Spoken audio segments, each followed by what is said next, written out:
দক্ষিণ ত্রিপুরার সাব্রুম মহকুমায় আসন্ন এডিসি নির্বাচনকে ঘিরে রাজনৈতিক তৎপরতা তীব্র রূপ ধারণ করেছে। শনিবার 40 সাব্রুম বিধানসভা এলাকার 13 নং বুথের আমলিঘাট মেরুপাড়া এলাকায় অনুষ্ঠিত উঠান সভায় এই হাওয়া স্পষ্টভাবে চোখে পড়ে। সভায় দুইটি পরিবারের মোট 10 জন ভোটার সিপিএম ছেড়ে বিজেপিতে যোগদান করেন। নবাগতদের হাতে দলীয় পতাকা তুলে দিয়ে স্বাগত জানান সাব্রুমের প্রাক্তন বিধায়ক শঙ্কর রায়।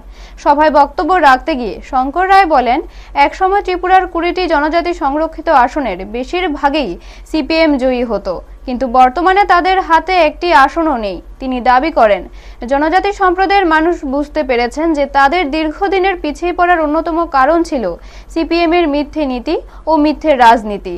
তিনি আরও যোগ করেন, উন্নয়ন এবং জনজাতিদের অধিকার রক্ষার স্বার্থে মানুষ এখন বিজেপির প্রতি আস্থা প্রকাশ করছেন।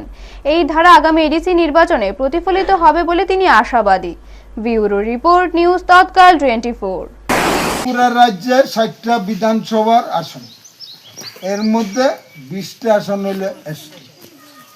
বহু নির্বাচনে 20 সিপিএম পার্টি জিতত। আজকে কি সেই 20টা আসনের মধ্যে একটা আসনও সিপিএম জিতে না। কেন জিতে না?